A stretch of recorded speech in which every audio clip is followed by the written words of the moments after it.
Price lot. எல்லாருக்கும் சோத்திரம். பிரியமானவர்களே, இந்த ஜீசஸ் சைட்டு காலிட்டி வழியால் பார்க்குற என் சகோதர சகோதரிகளுக்காக கர்த்தரை சோத்திருக்கிறேன். இந்நாளிலே கூட இயேசு கிறிஸ்துவை குறித்து இந்த எந்த நாட்களிலே பார்த்து கொண்டிருக்கிறோம். பிரியமானவர்களே, இந்த ஜீசஸ் சைட்டு கால் யூடியூப்காக ஜெபித்து கொள்ளுங்கள். கண்டிப்பாக உங்கள் ஜபத்தில் ஒரு நிமிஷமாவது ஜபம் பண்ணுங்கள்.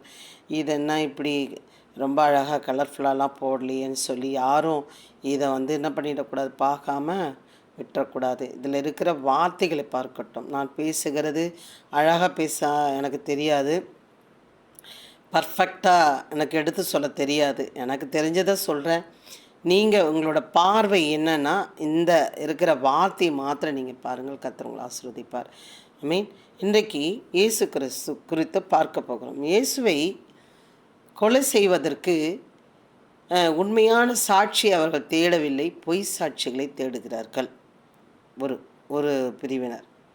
இன்னொன்று, அவரோடு இருந்த சீஷன் மறுதளிக்கிற காரியத்தையே நம்ம பார்க்க போகிறோம். ஒரு பிரதான ஆசாரிய மூப்பரும் சங்கத்தார் யாவரும் இயேசுவை கொலை செய்யும்படி அவருக்கு விரோதமாய் பொய் சாட்சி தேடினார்களாம். மெய் சாட்சி என்ன பண்ணலை, கிடைக்கல.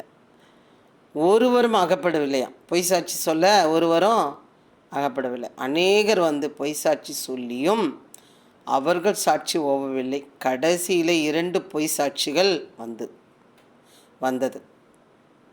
பொய் சாட்சிகள் பிரியமானவர்களே, உண்மையிலேயே இந்த காலத்தில் உண்மைக்கு காலமே இல்லை.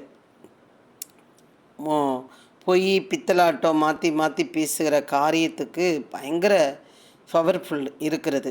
நிறைய காரியங்களை நம்ம பார்க்கலாம், நியூஸில் பார்க்கலாம்.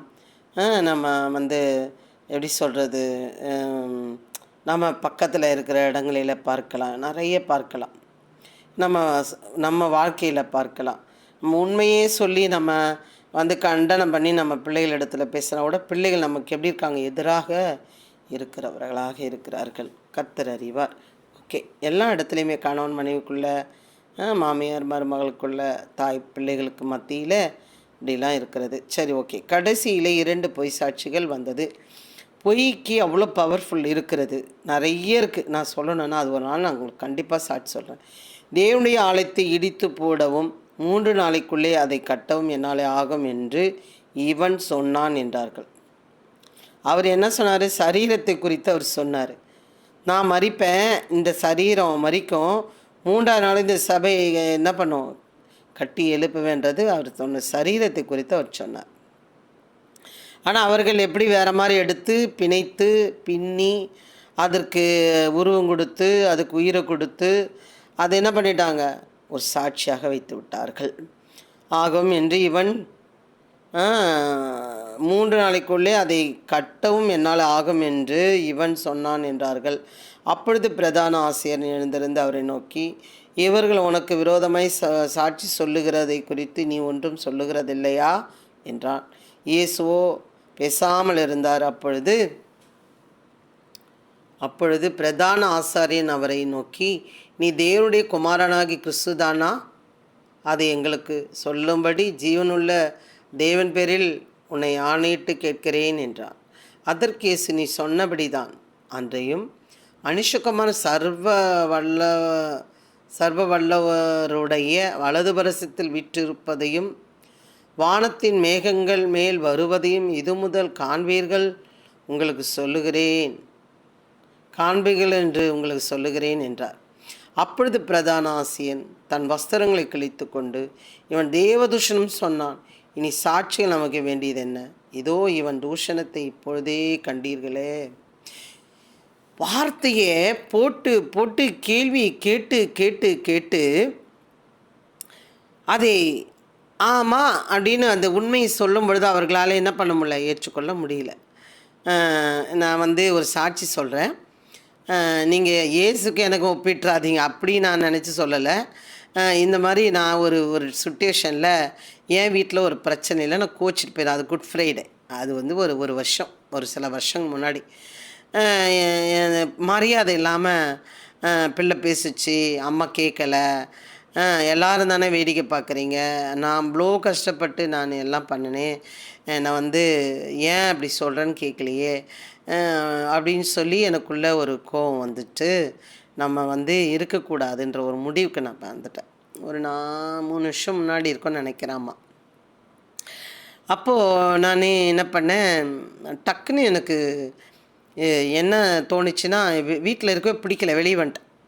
வெளியே வந்துட்டு எங்கே போனோன்னு தெரியல. அப்போ ஒரு ஃப்ரெண்டு எனக்கு அந்த பொண்ணை கூட்டிகிட்டு சிபிஎம் சர்ச்சுக்கு போயிட்டேன். போனால் அவங்க உள்ளே விடலை. இவங்க என்னை சுவிட்ச் ஆஃப் பண்ணிட்டேன், ஃபோனை சுவிட்ச் ஆஃப் பண்ணிட்டேன். ஃபுல்லாக என்னை தேடுறாங்க, தேடி தேடி ஷார்ட்டாக முடிக்கிற தேடி கண்டு கரெக்டாக நான் அவங்க உள்ளே சேர்க்காதனால நான் பஸ் விட்டு இறங்கி நான் வரும்பொழுது என் தம்பி பார்த்துட்டான். அந்த உடனே வா வீட்டுக்கு போகலான்னு. இல்லை இந்த பொண்ணு பயப்படுது, நான் வீட்டில் கொண்டு போய் விட்டுட்டு வந்துடுறேன்னு சொல்லிட்டு அவங்க கூடவே அந்த பொண்ணு கூட நான் வந்தேன். என் கூட என் தம்பி எல்லாம் வந்தாங்க. அப்புறம் என் பையனுக்கு ஃபோனை போட்டால் அவனும் வந்துட்டான், ஃப்ரெண்டெல்லாம் வந்துட்டாங்க. இப்போ அந்த பொண்ணை வீட்டில் விட்டுட்டு நாங்கள் கிளம்புறோம்மா அப்படின்னு சொல்லிட்டு நான் சொல்லும்போது, இல்லை உனக்கு என்ன பிரச்சனை நோண்டி நோண்டி நோண்டி நோண்டி ரொம்ப நேரம் கேட்ட உடனே நான் இருக்கிறதெல்லாம் சொல்லும் பொழுது நீ அப்போ வந்து என் தம்பி சொல்கிறான், நீ வந்து இங்கே உட்காந்துக்கிட்டு இதெல்லாம் சொல்கிறியே எப்படி? நிறைய நேரம் கிறிஸ்தவர்களுக்கு அடிப்பாங்க, குத்துவாங்க, துன்புறுத்துவாங்க, வார்த்தையினால், பார்வையினால், பேச்சினால். ஆனால் அதை போய் என்ன பண்ணிடக்கூடாது, சொல்லிடக்கூடாது. இது எதுக்கு ஒரு உதாரணத்துக்கு சொல்கிறேன்னா, நம்மளை கேட்குறாங்க, நம்ம பதில் சொல்கிறோம்னா அதுக்கு அதை ஏற்றி கொள்ள முடியாதபடிக்கு இருக்கிறது அப்படின்னு சொல்லவர். அப்போ அந்த பொண்ணு என்ன பண்ணிச்சு, வர்ணா நான் 10 பேர் கூட பிறந்தவ, நீங்கள் வந்து என்ன இங்கே வந்து இதை சொல்கிறேன் அதை சொல்கிறேன்னு கேட்குறீங்க. என் குடும்பத்தில் 10 குடும்பத்தில் எத்தனை நான் பார்த்துட்டு வந்திருப்பேன். நான் ஒத்தாளாக பிறந்தவ கிடையாதுண்ணா, நான் இப்படிலாம் பேசாதீங்கண்ணா அப்படின்னு சொல்லிட்டு, நீங்கள் இப்படி பேசக்கூடாது, அவங்க புருஷன் இல்லாமல் இருக்காங்க அப்படின்னு சொல்லிட்டு அந்த பொண்ணு கேட்டாள். அதுக்கப்புறம் வந்துட்டாங்க. இது என்ன, அதாவது நீதி நியாயம் எல்லாம் ஆண்டவர் அளந்து பார்க்குறவராக இருக்கிறார், ஆவிகளை எடை போடுகிற தேவன். சரி, ஓகே. ஆனாலும் சுயநலவாதிகிட்ட நம்ம ஒன்றுமே என்ன பண்ண முடியாது, பேச முடியாது. கூட்டமாக இருக்கிறவங்களிடத்துல நம்ம ஒன்றுமே பேச முடியாது. அதுபோல் அவர் தேவதூஷணம் இப்பொழுது கேட்டீர்களே, நான் என்னோடய வாழ்க்கையில் சொன்னதை நான் அதை சொல்கிறேன். அப்போது உங்களுக்கு என்னமாய் தோன்றுகிறது என்று கேட்டான். அதற்கு அவர்கள் மரணத்துக்கு பாத்திரனாய் இருக்கிறான் என்றார்கள். அப்பொழுது அவருடைய முகத்தில் துப்பி அவரை குட்டினார்கள். சிலர் அவரை கன்னத்தில் அறைந்து, கிறிஸ்துவே உம்மை அடித்தவன் யார், அதை ஞான சிருஷ்டியால் எங்களுக்கு சொல்லும் என்றார்கள். கிண்டல், கேலி. ஊழியக்காரங்க இவங்க அப்படி, இவங்க இப்படி, அப்படி கூட பேசுவாரா? பல வருஷம் ஒரு குடும்பம், பல வருஷம்.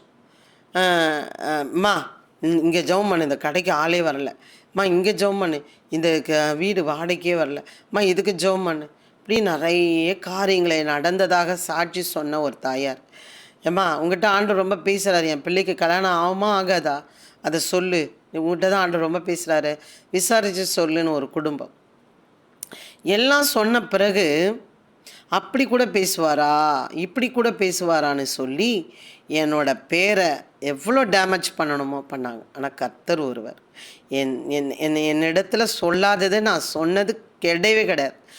எனக்கே ஆச்சரியமாக இருக்குது. இவ்வளோ வெளிப்பாடு பண்ணியிருக்காரு, இவ்வளோ மக்களை குறித்து, ஒரு குடும்பத்தை குறித்து, குரூப்பில் இருக்கவங்கள குறித்து, இவங்க ஊழியத்தில் இருந்து விலகி போகிறாங்கன்றது குறித்து, இவங்க இப்படிப்பட்ட மோசமான ஆளுன்றது குறித்து எனக்கு ரொம்ப ஆச்சரியமாக இருக்கும். வேதம் சொல்கிறது, அழைத்தவர் உண்மை உள்ளவர், அழைக்கப்பட்ட ஊழியக்காரனுக்கு சொல்லாமல் ஒன்றும் செய்யவே மாட்டாராம். சரி, ஓகே, பரவாயில்ல. அப்போது கிறிஸ்துவமை அடித்தவன் யார், அதை ஞான சிருஷ்டியால் எனக்கு சொல்லும் என்றார்கள். பரியாசம். இவ்வளோ வருஷம் எனக்கு என்ன மனக்கவலைனா, இவ்வளோ வருஷம் நம்ம ஓடணுமே, எல்லாத்துக்கும் ஒன்றுமே, இவ்வளோதானா, இப்படி கூட சொல்லுவாரா அப்படின்னு கேட்டாங்க. ஒரே வார்த்தை, அதோட மனசு எனக்கு ஒட்டைக்கப்பட்டுச்சு.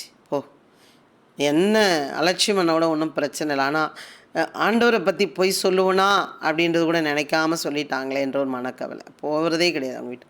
பிரியமானவர்கள், இப்படி தான் அநேகரோட ஊழியக்காரிகள் ஒடுக்கப்படுகிறார்கள். ஆண்டவருக்கே இந்த கதினா மற்றவங்க ஒன்றுமே இல்லை. அவரை காரி துப்புனாங்களாம். எப்படி? அவருடைய முகத்தில் காரி துப்பி அவரை கொட்டி சிலர் அவர் கன்னத்தில் அறைந்தார்கள். இன்னொரு இடத்துல லூக்காலே மார்க்லே தெரில, வேலைக்காரன் வந்து அடித்ததாக இருக்கும். அடித்தது யாரு சொல்லு? அத்தருணத்தில் பேதுரு வெளியே வந்து அரண்மனை முற்றத்தில் உட்கார்ந்திருந்தான். அப்பொழுது வேலைக்காரில் ஒருத்தி அவனிடத்தில் வந்து, நீயும் கலிலியனாகிய இயேசுவோடு கூட இருந்தாய் என்றான். பாருங்க, பேதுரு அதற்கு அவன், நீ சொல்லுகிறது எனக்கு தெரியாது என்று எல்லாருக்கும் முன்பாக மறுதளித்தான். இது நிறைய நடக்கும். நம்ம கூட இருக்கிறவங்களே, சிஸ்டா அன்றைக்கி நான் வந்து சொன்னல ஒரு சாட்சி அப்படின்னா, அப்படிங்களா, அவ்வளோதான் முடிஞ்சு போச்சு. அன்றைக்கி ஒரு நாள் டைம் ஆகிட்டே போகுது சப்பா. ஒரு அம்மா வந்து ஒரு சாட்சி சொன்னாங்க. தூத்துக்குடியில் நடந்து ஒரு பொறுக்கி, பயங்கரமான அந்த ஆள் மோசமான பொறுக்கி, அவங்க மனைவியோ ஜெபிச்சுட்டே இருப்பாங்களாம். அவங்க ஊழியக்காரங்களாம், அவருக்காக ஜெபிச்சுட்டே இருப்பாங்க. பயங்கரமான ரவுடியாக. இன்றைக்கி அவர் மாறிட்டாருமா, எனக்கே அது ஆச்சரியம் அப்படின்னு சொல்லிட்டு அது ஒரு ஒரு ஒரு 6-7 மாதத்துக்கு முன்னாடி சொன்னாங்க. நான் என்ன பண்ண, முந்தானத்து அவங்க வீட்டுக்கு வந்துட்டு போனாங்க ஒரு வேலைக்காரம்மா. அவங்கக்கிட்ட வந்து, நீங்கள் கூட சொன்னீங்கல்ல அந்த சாட்சி, இந்த அம்மாவுக்கு சொல்லுங்கள், இவங்க பையன் குடிச்சிட்டு இருக்கிறாருல்ல, அவர் மாறுவார்ல, இந்த அம்மா ஜெபம் பண்ணுவாங்களா? அப்படியா, எனக்கு ஞாபகம் இல்லையே, நானாக சொன்னேன்ட்டாங்க. அவ்வளோதான், அவங்க அந்த பக்கம் போயிட்டாங்க, வெளியே போயிட்டாங்க. அப்புறமா நான் எனக்கு சொன்ன பிறகு, இங்கே நின்று சொன்னீங்களே, இதை சொன்னீங்களே, ஆமாம் ஆமாம் ஆமாம் ஆமாம் சொன்னேன். இதை மாதிரி இவங்க புறஜாதி கிறிஸ்தவர்களே கழுத்தை அறுத்துருவாங்க. இருங்க நான் யோசிக்கிறேன்னு கூட சொல்ல மாட்டாங்க. சொன்னால் எனக்கு தெரியாதுன்னிடுவாங்க. அப்போது நம்ம அசிங்கப்பட்டு நிற்கணும். அந்த மாதிரி நிறைய காரியங்கள் இருக்கும். அப்போ பேதுரு அநேக பேர் முன்னாடி மறுதளித்தான். அவன் வாசல் மண்டபத்திற்கு போன பொழுது வேறொரு தீ அவனை கண்டு, இவனும் நசரேயனாக இயேசுவோட கூட இருந்தான் என்று அங்கே இருந்தவர்களுக்கு சொன்னான். அவனோ, அந்த மனுஷனை நான் அறியேன் என்று ஆணையிட்டு மறுபடியும் மறுதளித்தான். சற்று நேரத்துக்கு பின்பு அங்கே நின்றவர்கள் பேதுருவினிடத்தில் வந்து, மெய்யாகவே நீயும் அவர்கள் ஒருவன், உன் பேச்சு உன்னை வெளிப்படுத்துகிறது என்றார்கள். அப்பொழுது அவன், அந்த மனுஷனை அறியேன் என்று சொல்லி சபிக்கவும் சத்தியமனும் தொடங்கினான். உடனே சேவல் கூவிட்டு. பிரியமானவர்களே, அவர் சொல்லிட்டார், நீ இப்படிலாம் நடந்துப்ப, ஆனால் உன் மேலே தான் நான் சபையை கட்டுவேன்னு சொல்லிட்டார். ஒரு பயத்தில் அவன் என்ன பண்ணுற, மறுதளிக்கிறவராக. ஆனால் அவர் அது ஒரு ஐயா வந்து மெசேஜ் கொடுத்திருந்தார். என்ன தெரியுமா, அவன் மறுதளிக்கும் போது அவர் ஒன்றுமே பண்ணலையே ஆண்டவர். அப்படி பார்த்தார். அந்த பார்வை அவனால் தாங்கிக்கவே முடியாது. நானும் பார்த்தேன் அந்த படத்தை. வி.க. ராமசாமி நடிச்சிருந்தார். அது நல்ல படம், இயேசுவோட படம். அப்படி பார்ப்பார். பார்த்தோன்னே அது அவரால் தாங்கிக்கவே முடியாது. தேம்பி தேம்பி தேம்பி அழுவார். அப்போ என்னை மன்னிச்சிடுங்க ஏசப்பா, என்னை மன்னிச்சிடுங்க சொல்லி அவர் அழுது தன்னை ஒப்பு கொடுப்பார். அவரை தான் முந்தினவனாகிய சீமோன் பேதுரு என்னப்பட்ட பேதுரு. பிரியமானவர்களே, இப்படி நிறைய காரியங்கள், அவமானங்கள், துக்கம், துயரங்கள். கிறிஸ்துவின் நிமித்தம் நான் அநேக துன்பப்படுகிறேன். கிறிஸ்துவின் நிமித்தம் சொந்த தாய், தம்பி, குடும்பம், பிள்ளைகள் எல்லாரும் சேர்ந்து இதுக்கு வரல, அதுக்கு வரல, நல்லா சாவுக்கு 7 நாள் காரியம் தவஷம் எல்லாத்துக்கும் வந்திருந்தாலும் இப்போ வெறும் டெத்துக்கு மட்டும் வந்துட்டு போகிறா. அது கூட வந்து ஓடிடுறா. இவளை விடக்கூடாது. காது குத்துனா வரமாட்டேங்கிறா, கல்யாணம்னா சண்டேனா ஓடிடுறா, வரமாட்டா. இப்படிலாம் நம்மளை என்ன பண்ண நொறுக்க ஆரம்பிக்கிறார். கிறிஸ்துவின் நிமித்த பாடுகள் இல்லாமல் இருக்கவே இருக்காது. ஏன்னா பரலோகம் அப்படிப்பட்டதுங்க. அதை பெறது சும்மா பெற்றுக்கொள்ள முடியுமா? சும்மா சிரிச்சுக்கிட்டே 3 வேளை தின்னுட்டு அப்படியே படுத்து தூங்கி சுகமான வாழ்க்கை அல்ல. கிறிஸ்தவ வாழ்க்கை நாலா பக்கமும் இடி. பிரியமானவர்களை, பரலோக ராஜ்யத்துக்காக தன் ஜீவனை தந்தார். நாம் ஜீவனை கேட்கவில்லை. அவர் மாறாக என் முன் சிலுவை தூக்கி கொண்டு என் பின்னே வான் என்று சொல்லுகிறார். அவர் அத்தனை பேரும் அவர்களுக்காக தன் ஜீவனையே தந்தார்கள். நாம் என்னவா இருக்கிறோம்? நாம் யாராக இருக்கிறோம்? இயேசு கிறிஸ்து நமக்காக அவமானப்பட்டார். நமக்கோ ஏன் என்ன ஏன் அப்படின்னாலே அவ்வளோதான். அவங்க முகமே மாறிடும். ஹார்ட்டு ஒரு மாதிரி படபடப்பாயிடும். அவங்களால தாங்கிக்கவே முடியாது. எவ்வளோ அவமானங்கள் பட்டிருக்கேன் தெரியுமா? ஒரு ஊழியம் செய்கிறாங்க அப்படின்னு சொல்கிறது, அந்த ஒரு விஷயத்தின் நிமித்தம் எவ்வளோ அவமானப்படுத்திருக்கு. என் வீட்டில் புகுந்து எல்லா காரியங்களும் செய்வாங்க. என் பீரோவில் என்ன நகை வச்சுருக்கேன், எங்கே பணம் வச்சுருக்க வரைக்கும் தெரியும். ஆனால் அவங்க வீட்டுக்குள்ளே பூண்டு எங்கே இருக்குது, புளி எங்கேன்னு கூட எனக்கு தெரியாது. கிறிஸ்துவின் நிமித்தம் நான் கற்றுக்கொண்டதை உங்களுக்கு சொல்கிறேன் பிரியமானவர்களே. நாம் என்னவா இருக்கோம், எவ்வளோ மாறி இருக்கிறோம். மன்னிக்கிற குணம் இருக்கிறதா? மன்னிக்கிற குணமே இல்லை. யாரோ ஒருத்தர் கண்டித்து உணத்தை தான் செய்வாங்க. ஊழியக்காரனோ ஊழியக்காரியோ சபையோ அல்ல ஏதோ ஒன்று நம்மளை கண்டித்து உணத்தை தான் செய்வார்கள். ஏற்றுக்கொள்ள மனதில்லை, கண்டனம் பண்ணுறதுக்கு மட்டும் மனசு இருக்குது. இப்படி நிறைய மன்னிக்கணும். 9 வருஷம் நான் விட்டு கொடுத்ததுனால, பொறுமையாக இருந்ததுனால, மன்னித்ததுனால என் குடும்பத்தில் இன்றைக்கி எத்தனையோ குழப்பங்கள். ஸ்ட்ராங்காக பேசாததுனால, ஒரு ஸ்ட்ரிக்டாக பேசாததுனால நான் எவ்வளோ இழந்து நான் போயிருக்கிறேன் பிரியமானவர்கள். என்ன சொல்கிறது? அதனால் பரவாயில்ல, இழந்ததை 100 தனியாக அவர் தருவேன்னு சொல்லியிருக்கார். நான் கோடியாக நான் கேட்கல. என் குடும்பத்தை ஆண்டவர் ரட்சிக்கப்பட்ட ஒரு வாழ்க்கை வாழ்ந்து, அவருக்காக நாங்கள் வாழ்ந்து, அவர் தான் மெய்யானவர் என்று இருந்து, அவருக்கு சாட்சி உள்ள ஒரு நாங்கள் வாழ்க்கை வாழ்ந்தாலே எனக்கு கோடியான ஒரு இது வாழ்க்கை. பிரியமானவர்களே, அவர் சாதாரண ஒரு எப்படி சொல்கிறது, சாதாரண ஒரு மரணம் அல்ல, நாம் வாழவே ஒரு தனி மரணத்துக்கு ஒப்பு கொடுத்தார். பிரியமானவர்களே, சிதைக்கப்பட்டார், சிலுவை சுமந்தார், ஜீவனையே தந்தார், அவமானப்பட்டார், காரி துப்பப்பட்டார், சரீரங்கள் கிழிக்கப்பட்டது, வஸ்திரங்கள் எடுக்கப்பட்டது, அவர் தலையில் கொட்டினார்கள், கண்ணை கட்டிட்டு யாருன்னு பரியாசம் பண்ணினார்கள். நம்மளால் தாங்க முடியுதுதா? சின்ன விஷயம் தாங்கிக்க முடியல. நான் வரலன்னு சொன்னேன், என்னை ரொம்ப டார்ச்சர் பண்ணுறாங்கன்னு சொல்லி எனக்கு டென்ஷன் ஆகுது. நான் வரலன்னு நான் விட்டுலையே, ஏன் அவ்வளோ சட்டம் போட்டு என்னை பண்ணுறாங்க அப்படின்னு சொல்லி எனக்கு டென்ஷன் ஆகுது. என்னால் அதை ஏற்றுக்கொள்ளவும் முடியல. என் ஊழியத்தை கெடுக்கிறாங்களே அப்படின்னு சொல்லி இப்படி நிறைய நம்ம டென்ஷன் ஆகிறோம். ஆனால் அவர் நமக்காக தன் ஜீவனையே தந்தார். பிரியமானவர்களே, நீங்கள் மற்றவர்களை இடரலாக இருக்காதீர்கள், மற்றவர்களுக்கு நீங்கள் உதவியாயிருங்கள். இயேசு அதை தான் செய்தார். கர்த்தர் உங்களை ஆசீர்வதிப்பாராக. ஆமென். God bless you. ஆமென். அல்லேலூயா.